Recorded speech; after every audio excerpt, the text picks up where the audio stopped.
y queda bebé.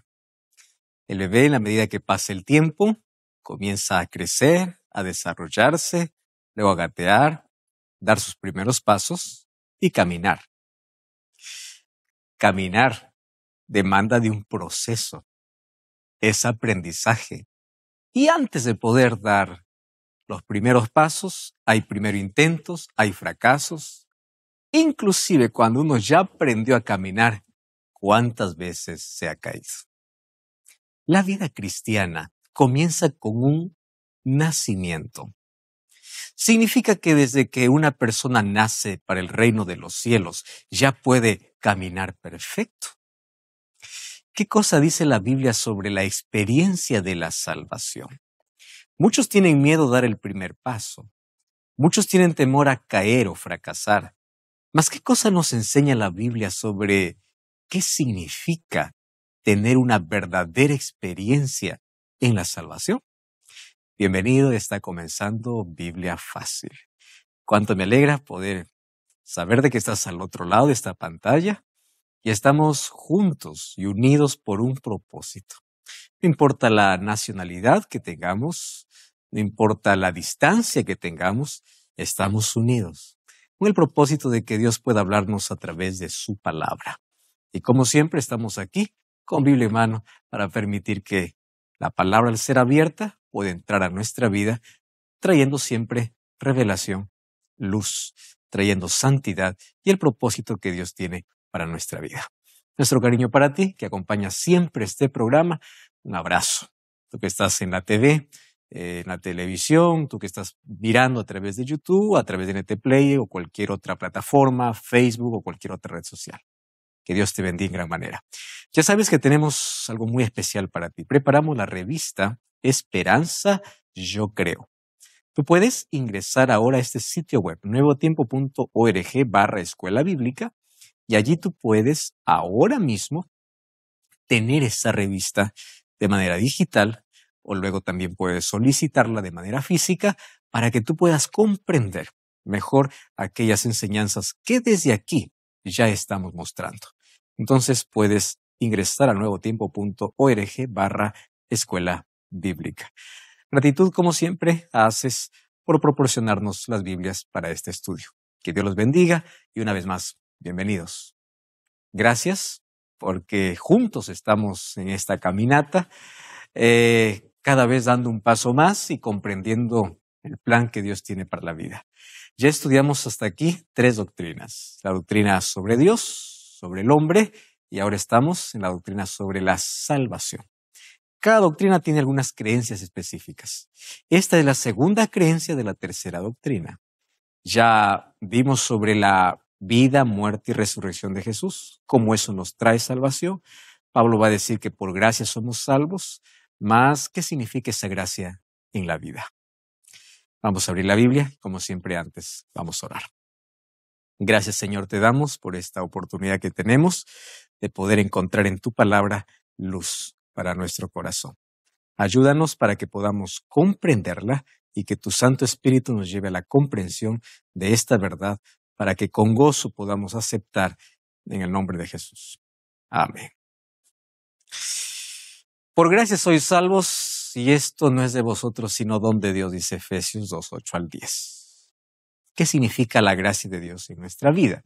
¿Cuál es la experiencia que todos necesitamos tener en nuestra relación con Dios? Bueno, estamos dentro de la doctrina de la salvación. ¿Cuál es la experiencia de salvación? Es el tema de hoy. Bueno, esto es una creencia fundamental ya que habla directamente sobre nuestra relación con Dios. Acepto la gracia de Dios en mi vida por medio de la fe. La pregunta es, ¿y de allí? Allí queda. Eso es suficiente. Ya miré al Calvario, ya miré al santuario, la sangre de Jesús es aplicada en mi vida y ahí acabó todo. ¿Cuál experiencia de la salvación? Vamos al concepto general de esta creencia. A través de Cristo somos justificados, adoptados como hijos e hijas de Dios y liberados del señorío del pecado. Solo en estas expresiones hay tanto para hablar. ¿Qué cosa es ser justificado? Justificado tiene que ver con la justicia de Dios. La justicia de Dios, ¿qué cosa demanda? Que el pecado sea eliminado. Y el pecador, por tener el pecado, ¿qué cosa merece? La muerte. Pero el pecador acepta a Cristo como sustituto. Y al aceptar a Cristo como sustituto, Dios coloca su justicia. ¿En quién? En el pecador. Entonces, la justicia de Cristo, al ser colocada en el pecador, la ira de Dios no más le toca. ¿Por qué? Porque ahora es la vida perfecta de Cristo en la vida del pecador. Ahora, todo lo que Cristo hizo en su favor es imputado, es colocado en el pecador. ¿Qué cosa sucede? Yo llego a ser justo a los ojos de Dios. No por lo que hice, por lo que Jesús hizo y yo acepté. Es más o menos como así. Yo estoy con una camisa muy sucia, me ensucié, me embarré, ahora voy y acepto una ropa nueva. Y Jesús dice, ven aquí, yo te voy a limpiar. Aquí hay agua, mi sangre te va a limpiar, ¿no? Yo voy a limpiar tu vida, pero ahora tú tienes que dejar esa camisa. Yo te voy a dar una nueva. Entonces, cuando salgas, nadie se va a dar cuenta que tú en un momento estuviste sucio. Ahora estás limpio. Pero la camisa no es tuya. La camisa yo te lo doy. La vestimenta yo te lo doy. Entonces, somos justos delante de Dios no por lo que nosotros hagamos, no por nuestras obras, sino porque aceptamos que Jesucristo nos cubra con su manto justo. Con su manto justo. Entonces, eso hace que nosotros podamos ser justificados. Y la justificación obviamente tiene que ver con el perdón de Dios hacia el ser humano. Adoptados como hijos e hijas de Dios. El ser humano, por causa de su naturaleza pecaminosa, desde que nace es enemigo de Dios.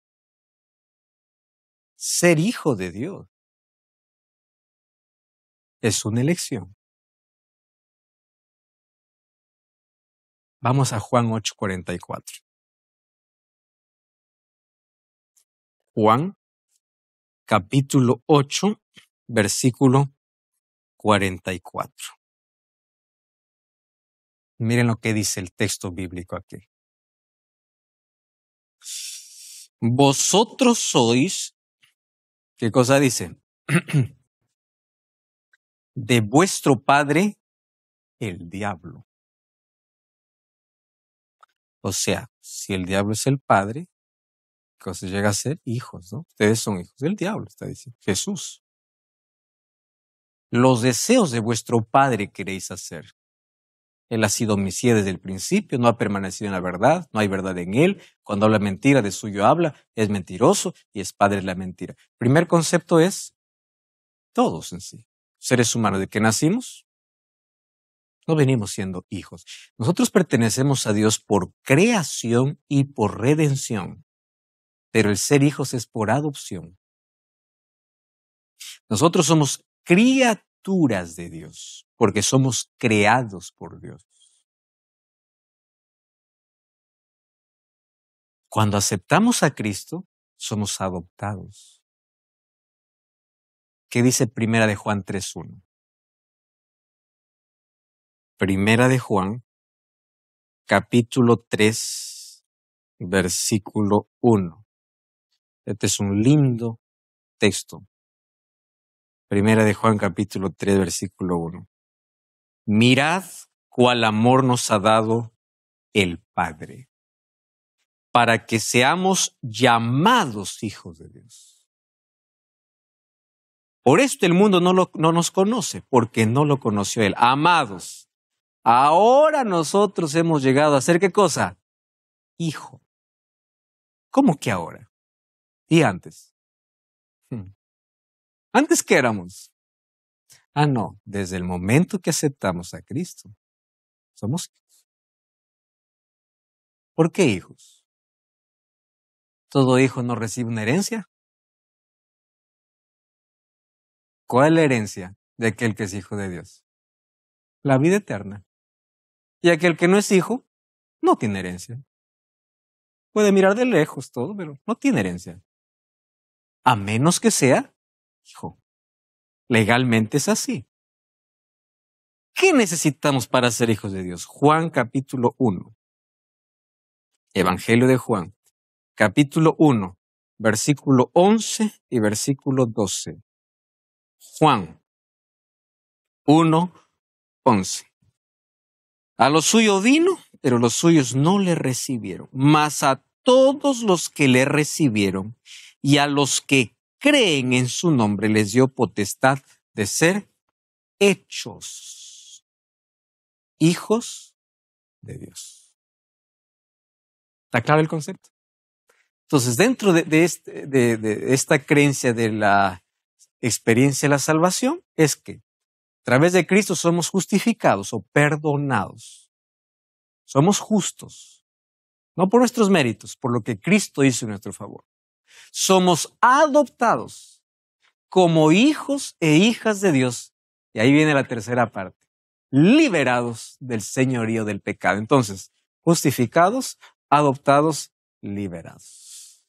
¿Por qué liberados? Hay una enorme diferencia en vivir en pecado y en que Dios nos dé poder para no ser esclavo del pecado. Pastor, pero todos somos pecadores. Creyente es pecador. ¿Hay justo sobre esta tierra? No hay justo ni a uno. Es más, yo conozco creyente que comete más cosas que aquel que no es. ¿Cómo explica ese asunto sobre el poder sobre el pecado? Es muy fácil explicarlo. Apenas una ilustración breve. Ustedes conocen el cerdo. El cerdo ama el lodo. Ama. Es inevitable que el cerdo vea lodo y no se revuelque porque disfruta la suciedad. Ustedes conocen el gato. El gato tiene una característica. Detesta estar sucio. Pregunto, ¿puede ensuciarse? Puede. ¿Cuál es la diferencia? No le gusta. Está incómodo. ¿Un gato puede caer al lodo? Puede. El problema es que cuando cae, él quiere salir, no disfruta.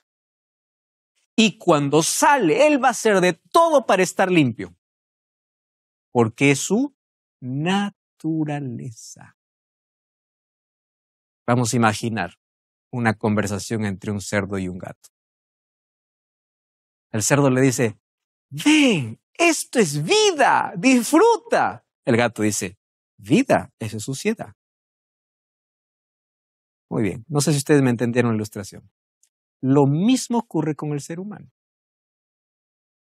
¿Qué cosa lo queda cambiando? La naturaleza. Antes de Cristo en nuestra vida, esto es vida, disfruta. El pecado, el lodo llega a ser satisfacción. Pero después que vamos a Cristo, y Cristo va a cambiar nuestra naturaleza, nos podemos caer. Podemos pecar, pero no toleramos la suciedad. ¿Por qué? La naturaleza va cambiando. Lo que antes tanto disfrutabas, hoy ¿qué cosa lo ves? Desagradable, sucio. No significa que nunca te vas a embarrar. Puedes embarrarte. Hijitos míos, estas cosas creo para que no pequéis. Pero si alguien hubiese pecado, alguien cae en el lodo, corra a ser limpio en Cristo. Eso significa ser libre del poder del pecado. A través del Espíritu nacemos de nuevo y somos santificados. Y el Espíritu renueva nuestra mente, escribe la ley de amor de Dios en nuestro corazón y nos da el poder de vivir una vida santa. Y ahí está la primera palabra que puede traernos tanta confusión. vida santa. ¿Cómo? Eso es imposible. ¿Saben por qué? Porque tenemos un concepto distorsionado de santidad. Ahora vamos a ver eso. ¿Ah? Muy bien, solamente por intermedio de Jesucristo puede alguien experimentar la salvación. La experiencia de la salvación, ¿qué cosa involucra? Arrepentimiento, confesión, perdón, justificación y santificación. Ah, pastor, tantas palabras aquí. Pero vamos a explicarlo esto de manera simple, ¿está bien? Pero este es el proceso. ¿Qué cosa hay? Arrepentimiento. Cuando hay arrepentimiento, tiene que haber confesión. ¿El bautismo qué cosa es? Confesión pública. ¿Estás arrepentido? Sí. ¿Cómo funciona el arrepentimiento? ¿Tengo que ser público mi arrepentimiento? No. Yo puedo estar arrepentido en mi cuarto. Señor, estoy arrepentido. Señor, está bien, te perdono. Sí. Yo confieso mis pecados, Él me perdona. Yo recibo el perdón. Pero antes de poder iniciar una relación con Dios, tiene que haber, junto a ese arrepentimiento, ¿qué cosa? Una confesión pública. Demostración pública. Después de ese bautismo, podemos volver a caer, podemos pecar, podemos pedir perdón. Y el Señor, ahora sí, confesamos nuestros pecados y Él nos justifica. Entonces, el perdón tiene que ver con la justificación. Y luego de la justificación, ¿qué cosa viene? La santificación. Entonces, es un proceso. Jesús dijo, yo soy el camino, la verdad y la vida. ¿Cuál es el camino? ¿Cuál es la idea de camino? La idea de camino es que cuando hay un camino nadie se queda parado. ¿El camino qué cosa es? ¿Para qué se ha hecho el camino? Para andar. La vida cristiana es una vida de dar cada día un paso más. Hay un camino. Hay un camino. Yo no me quedo en la puerta. Yo soy la puerta, dice Jesús. Entra por la puerta. Pero cuando entras por la puerta, hay un camino. Un paso tras otro. Y la vida cristiana es eso. La vida cristiana no se mide por la velocidad en la carrera, sino por la perseverancia. No es más fuerte quien corre más, es más fuerte quien resiste más. En ese proceso de camino, aquí está la perseverancia de los santos. La primera característica del pueblo de Dios tiene que ver con perseverar. Porque una cosa es aceptar, otra cosa es perseverar en ese camino. ¿Y el camino quién es? Cristo. Si el camino no es Cristo, el destino no es el cielo. Así de simple. Ahora, ¿cómo es ese proceso? A lo largo de las Escrituras, la descripción de la experiencia del creyente tiene que ver con salvación, justificación, santificación, purificación y redención. Pastor, tantas palabras aquí. Vamos a entenderlo aquí de manera sencilla. Entonces, todo esto, este proceso, en la Biblia encontramos como algunas ya alcanzadas, otras realizadas en el presente, otras por suceder en el futuro, pero todas en un proceso. Por eso es que Proverbios 4:18, ¿qué cosa dice? El camino de los justos es como la luz de la aurora. ¿Cómo es?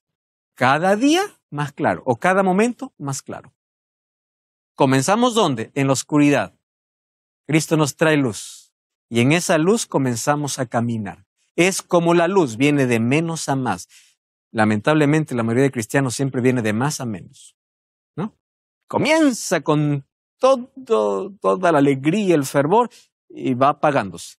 Pero el camino del creyente debe ser de menos a más. Por eso me lleva a tener una experiencia real con Cristo. La experiencia real con Cristo es cada día más en la luz.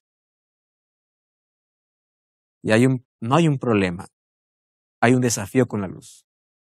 ¿Cuál es el desafío de la luz? Mientras más cerca estés de la luz, más defectos se te ve. ¿O no es así? Cuando yo me escondo de la luz, yo tomo un espejo y digo, wow, soy perfecto. Hasta que me acerco a la luz. Me acerco a la luz, no era tanto como lo imaginaba ya. Más cerca de la luz, oiga, se me ve hasta el poro abierto. Bueno, lo mismo sucede. Mientras más cerca de Jesús, ya ni siquiera tienes ganas de mirar cómo vive el otro, porque tu propia vida dices, yo soy miserable. Aquel que anda siempre condenando a todo el mundo, todavía está en la oscuridad, porque él se cree perfecto. Aquel que está más cerca de la luz mira sus errores, mira su vida. Y su vida le lleva a necesitar más de Dios. Por eso, quien está más cerca de Dios es más humilde. ¿Y humildad qué cosa es? Dependencia de Dios. Humildad no tiene que ver con andar, con cabeza agachada. Es humilde porque es pobre. No, hay tanto pobre arrogante. Humildad es sumisión y dependencia de Dios. Esa es humildad. Mientras no haya dependencia de Dios, nadie es humilde. Porque Jesús dice, aprende de mí que soy humilde. O sea, lejos de Jesús nadie es humilde. Nadie. Puedes decir, sí, pero no eres. Solo con Jesús se aprende la humildad. César. Pastor, ¿por qué en algunos casos cuando más te acercas a la luz, más problemas o dificultades vienen? Querido César, ¿recuerdas el gran conflicto? En el gran conflicto hay dos poderes. Y tú mientras más sales del terreno de la muerte para la vida, Satanás hará todo lo posible para impedir. Pero el cristiano hará todo lo posible para avanzar creyendo en las promesas de Dios y si se aferra a Jesús, va a superar. ¿Sabes cuál es nuestro problema con las crisis de la vida? Es que queremos enfrentarla sin depender de Dios. Hay dos grupos de cristianos, de creyentes. Un grupo de creyentes que sale de la oscuridad para la luz y dice, ya acepté a Jesús, pero no tiene una relación con Jesús. Ante el primer problema, desiste. Hay otro grupo de creyentes que entendió que salir de la luz significa vivir aferrado a Jesús. Pueden venir tormentas, dificultades y todo lo que quiera, permanece. Permanece. Entonces, el sufrimiento en este mundo no conoce religión, edad o cualquier cosa. Todos finalmente en un momento van a experimentar. El asunto es cómo lo experimentamos. Ahora, existe aparte del sufrimiento, que ya es natural por causa del pecado, una lucha. El momento que vamos a Jesús, sí. Y eso vamos a ver en el próximo capítulo. Porque vamos a hablar que Jesús dice así. Si alguno quiere ser mi discípulo, niéguese a sí mismo, tome su cruz y sígame. ¿Qué significa esa cruz? Eso vamos a ver en el próximo capítulo. Irving, ¿tienes pregunta? Sí, bueno, retrocediendo un poco a lo que había comentado acerca de que nacemos con pecado, y tenía una pregunta. En ese aspecto, sabiendo, conociendo a través de la palabra que nacemos con el pecado, ¿qué podemos opinar o qué concepto debemos tener de los niños, ¿no? Porque de los niños, ya que también hay una parte en la Biblia donde Jesús habla de los niños, ¿no? Dice, dejad que vengan a mí porque de ellos es el reino de los cielos. Claro, porque el ser humano desde que nace, así como nace con una naturaleza pecaminosa, tiene la oportunidad y opción de ir a Jesús. Pero la pregunta probablemente vaya más, ¿y qué hay de aquellos bebés, ¿no? Que nunca tuvieron ni siquiera la conciencia? La salvación pertenece a Dios y en el cielo habrá tanta sorpresa, habrá tantos bebés allá, habrá tantos niños allá, ¿correcto? Entonces Dios va a salvar, Él determina la salvación, pero desde el momento que el ser humano es consciente, tiene conciencia, ahora depende de la libertad que cada uno tiene para elegir y elija correctamente. Me pareció en un momento una contradicción que quizás faltaba agregarle un poco de lógica, ¿no? Y esto es lo que hizo el pastor en realidad, porque claro, él dijo en un momento que todos nacemos con pecado, ¿no? Desde que nacemos tenemos el pecado. Pero es donde yo recuerdo el texto donde Jesús pues llama a los niños, donde se suele decir, pues esto creo que en todas las familias, todo el mundo normalmente, ¿no? Los niños pues son como angelitos, ¿no? No tienen malicia, ¿no? Sin embargo, desde mi lógica, pues eso se rompe cuando entra la razón, ¿no? Entra el hecho de que un niño ya discierne entre lo bueno y lo malo. Y como el pastor mencionó esto que nacemos con pecado, quizás yo percibí que se podía contradecir, ¿no? Con lo que muchos sabían, pues, de que los niños normalmente nacen santos, nacen limpios, ¿no? Entonces, esa es la pregunta quizás para que también se pueda aclarar eso, no solo para mí, sino para escuchar lo que opinaba el pastor al respecto. ¿Correcto? Hay otros textos, obviamente, que hablan que los padres recibirán a los bebés y muchos de ellos dependen de la salvación de los padres, en fin. Pero la Biblia me enseña que el que el ser humano tiene uso de razón, conciencia, tiene la oportunidad de poder aceptar la salvación. ¿Hay misterios? Sí, pero el camino de salvación está trazado para todos que de manera consciente puedan entenderlo, porque ese es el caso de la mayoría. ¿Ves? ¿Qué es el arrepentimiento? El arrepentimiento genuino es un cambio radical de actitud en relación a Dios y al pecado. Ningún pecador alcanza el perdón de su pecado sin arrepentimiento. Por eso, ¿qué cosa es pecado contra el Espíritu Santo? Pecado contra el Espíritu Santo es la incapacidad del ser humano para arrepentirse.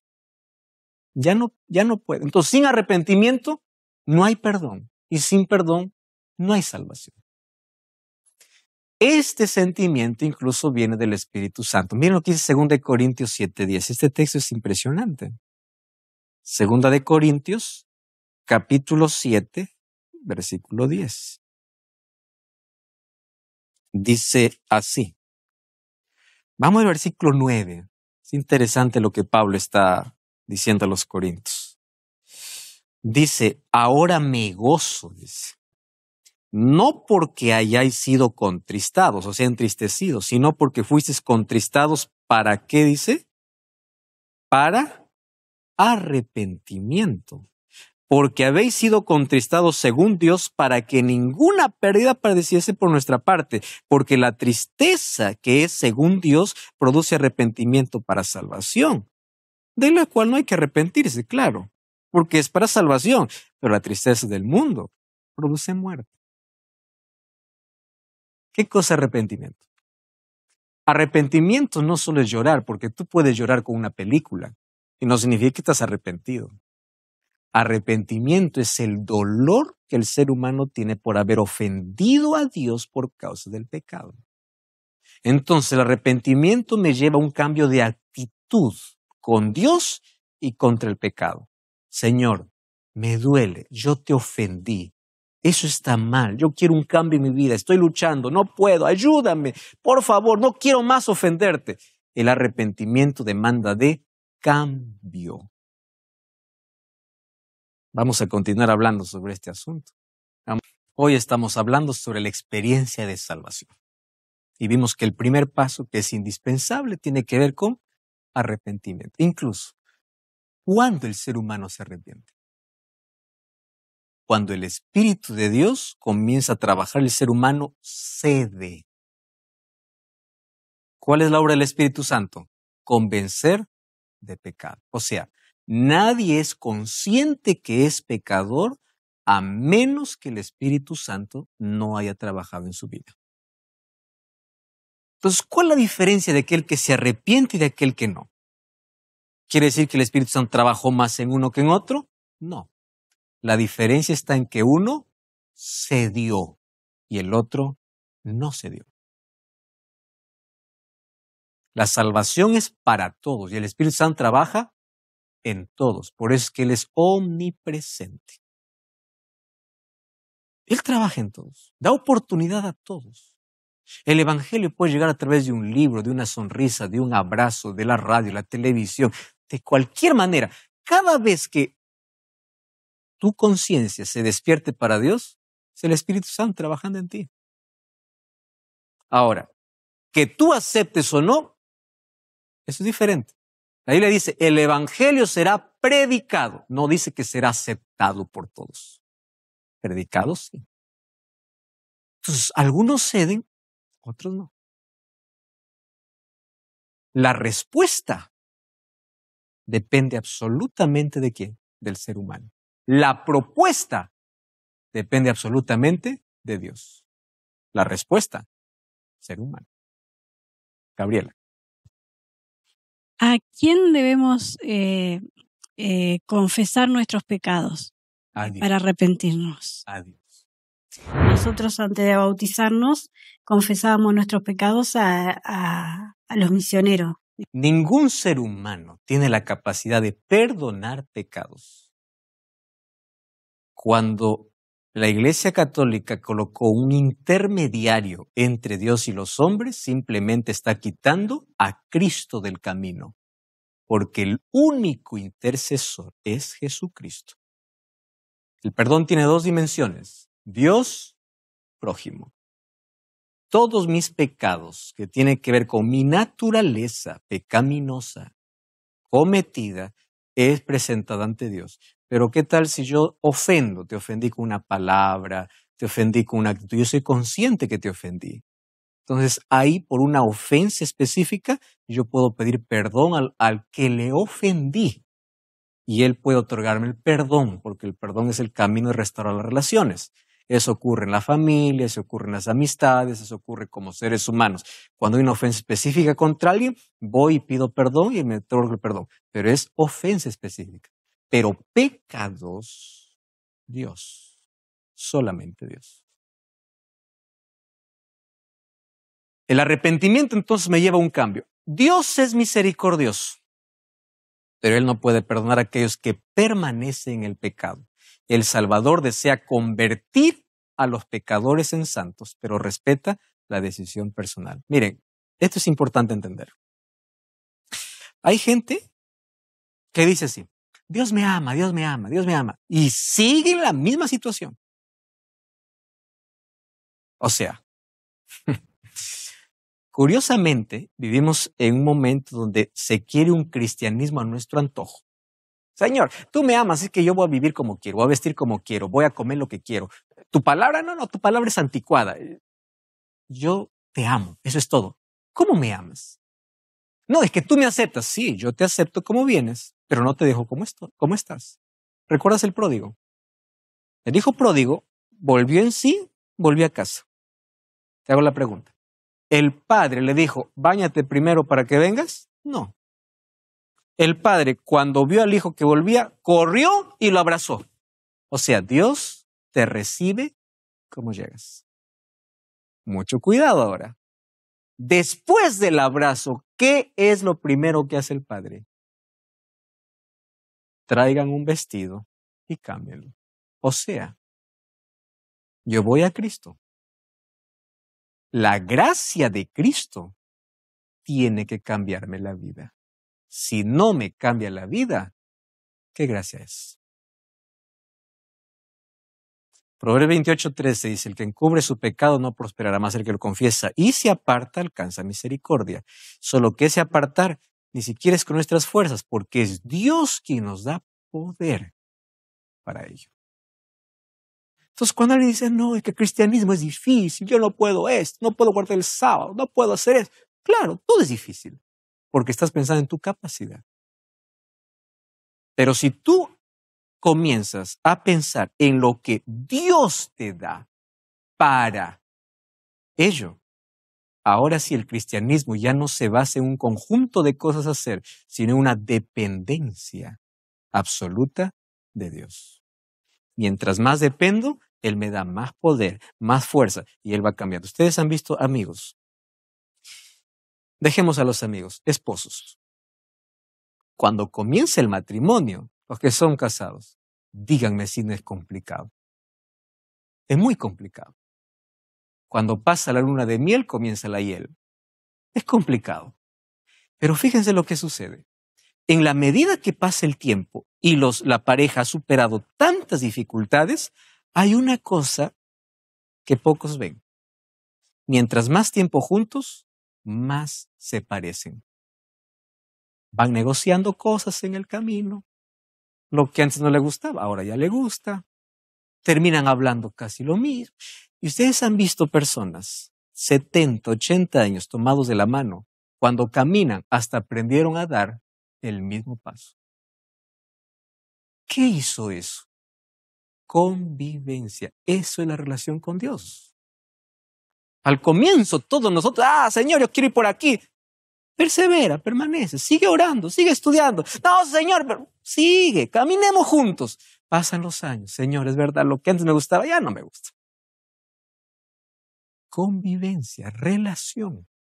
¿Saben qué se llama eso? Santidad. Santo no es aquel que no peca. Santo es aquel que permanece al lado de Cristo. Jesús me justifica, Él me perdona cuando yo estoy arrepentido, pero Él dice, no, yo no te dejo solamente ahí, camina conmigo. Pero para caminar no puedo. Muy bien, yo te voy a enseñar cómo se camina. Mateo 11, 28 al 30. Venid a mí, todos, sin excepción, vengan, los que se sienten cargados y cansados, reconozca el pecador, ven a mí. Yo te voy a poner un yugo. ¿Recuerdan el texto? 11, 28 al 30. Mi yugo sobre vosotros. ¿Para qué sirve el yugo?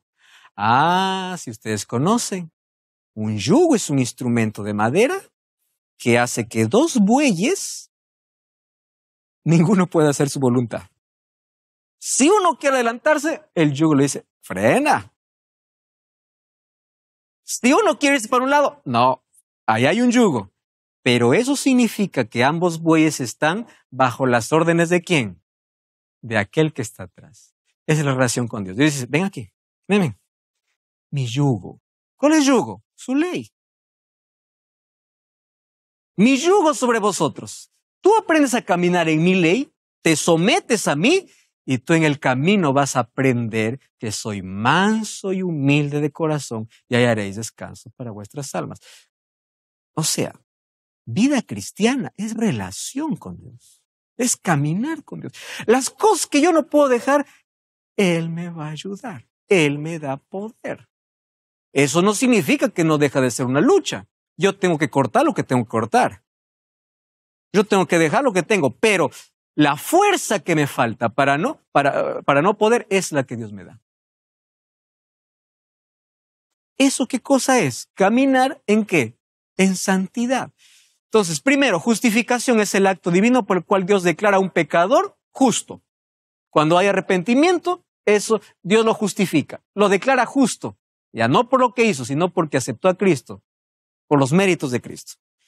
Justificación es lo opuesto a la condenación. No lo recibimos por nuestra obediencia, sino por la de Cristo. Romanos 5.1 dice que somos justificados, pues, por la fe en Jesucristo y tenemos paz. O sea, la paz es el resultado ¿de qué?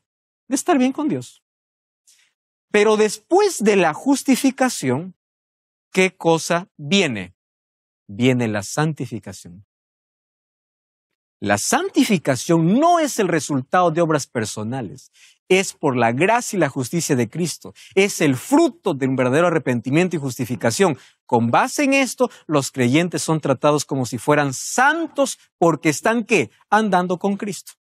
Cuando nos damos cuenta de que la sangre del Salvador cubre nuestro pasado pecaminoso, nos trae cura al alma, nuestra mente y cuerpo. Cristo entonces inicia el proceso de transformarnos a la imagen de Dios. Entonces, me justifica, me santifica y me glorifica. Ese es el proceso. ¿Vieron que es un camino? El arrepentimiento me lleva a una confesión. Recibo la justicia de Dios. Dios me justifica. Pero junto con el perdón, dice, hijo, ¿recuerdan la palabra de Jesús a la mujer adúltera? Te perdono. No hay condenación. Nadie te va a matar. Pero vete y no peques más. ¿Qué significa? No insistas en el lugar de donde yo te saqué. Yo te voy a ayudar, pero tú no busques. ¿Está bien? Muy bien, Señor, muy bien. Ahora camina conmigo. Coloca el yugo, vamos, paso a paso, paso a paso. Señor, es difícil. Paso a paso, persevera, permanece, vamos juntos. Santificación es caminar con Cristo. Entonces, ahí aparecen los cambios en la vida. Por eso es que aquí voy a resumir este asunto. Nadie se salva por las obras que hace. ¿Somos salvos qué? Por la gracia de Cristo. Pero la gracia que salva es la gracia que transforma. Entonces, ¿dónde llega la obediencia a la ley de Dios? En el proceso de santificación.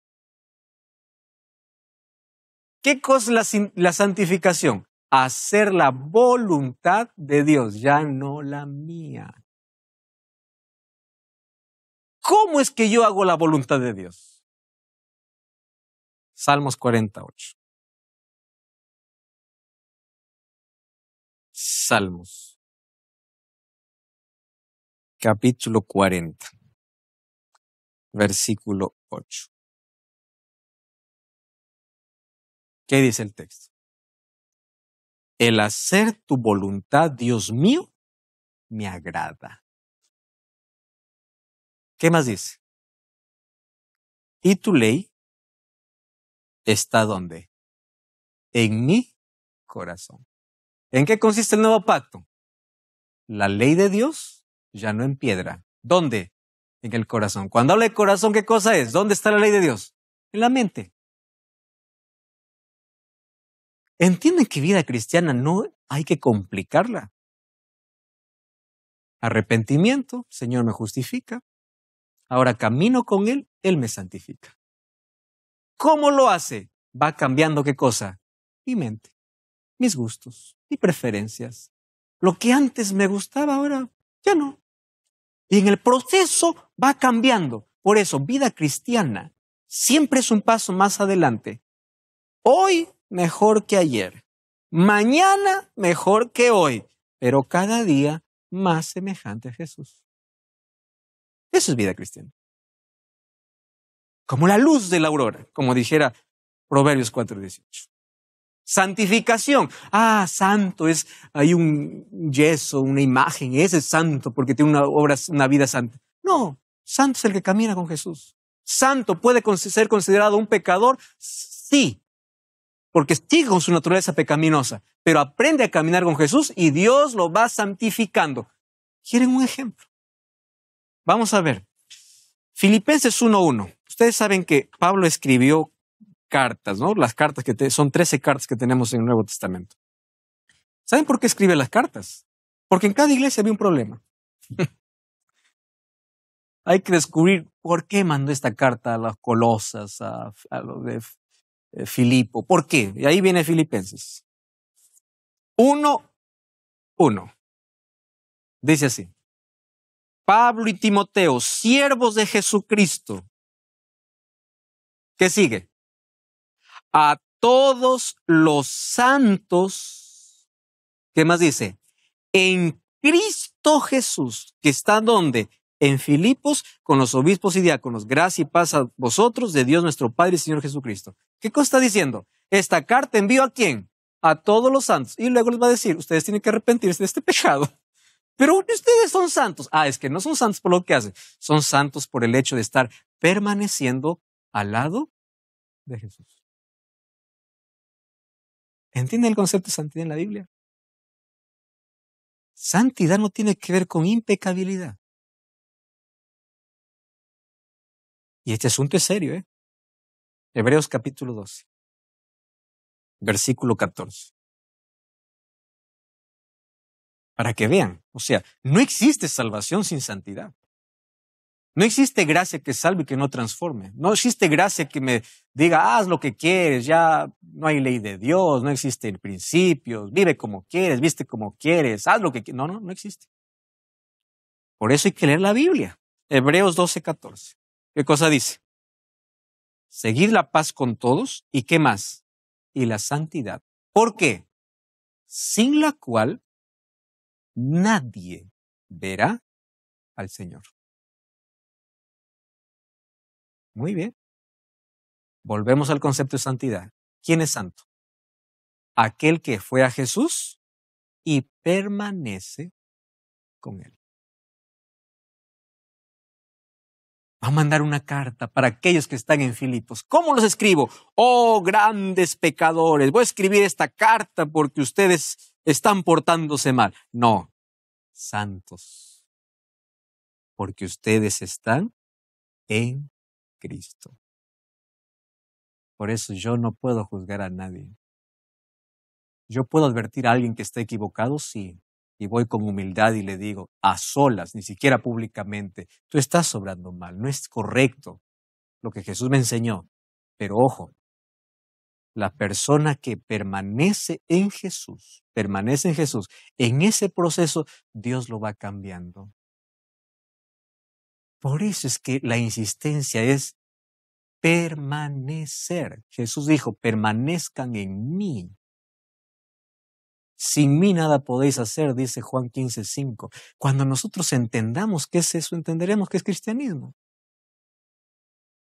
¿Qué es la salvación? Lo voy a resumir en 3 P's. ¿Está bien? Primera P. Dios me libra de la penalidad del pecado, de la condenación del pecado. ¿Eso qué cosa se llama? Justificación. Segunda P, Dios me libra del poder del pecado. El pecado ya no más gobierna, ahora el Espíritu Santo gobierna. ¿Eso qué cosa se llama? Santificación. Porque comienzo a caminar con Jesús y Él va librándome del poder que antes dominaba mi vida, ahora es dominada por Cristo. ¿Y cuál es la tercera P? Dios me libra de la presencia del pecado. Cuando Jesús venga por segunda vez, esto mortal sea vestido de inmortalidad, esto corrupto sea vestido de incorruptible y mi naturaleza pecaminosa sea arrancada. Nunca más tendremos deseo de pecar. Glorificación. Mientras tanto, el Señor me justifica, el Señor en el camino me santifica y me glorifica, porque me va transformando hasta que llegue la glorificación final, cuando Él venga. Eso dice 1 Corintios capítulo 15. En un cerrar y un abrir de ojos todos seremos transformados. Pero esa transformación tiene que ver con un proceso. Antes de que llegue ese día, el Señor va cambiando mi vida hasta que el Señor venga y realmente haga completamente la transformación, que ahora es completamente mente, cuerpo y todo lo que el pecado ha dejado en la vida. Pastor, ¿y aquellos que no estaban en el camino, que no están preparados, que mueren antes, tienen alguna oportunidad? Todos aquellos que murieron tuvieron alguna oportunidad para encontrarse con Dios. Dios no juzgará a alguien que nunca tuvo oportunidad. Aquel que no tuvo oportunidad será juzgado de acuerdo a la conciencia, porque todos incluso tenemos conciencia. Hechos 17:30 dice que Dios pasa por alto nuestra ignorancia. Entonces, si yo tuve la oportunidad y yo rechacé, entonces fue mi elección. Pero si yo no conocí toda la verdad, pero fui fiel a la verdad que conocí, entonces ahí la salvación es un asunto, continúa siendo de elección. Claro, yo en mi vida tenía como algo por dentro, viste, que me decía, en esta vida, yo estoy en esta vida, muero y después qué, viste. Tenía esa intriga de que no podía creer que pasaba mi vida acá y después se quedaba en la nada, viste. Y esto me está abriendo una luz de esperanza y de saber de que mi muerte aquí en la tierra no va a ser la última, vamos a decir. Voy a tener la oportunidad de tener otra.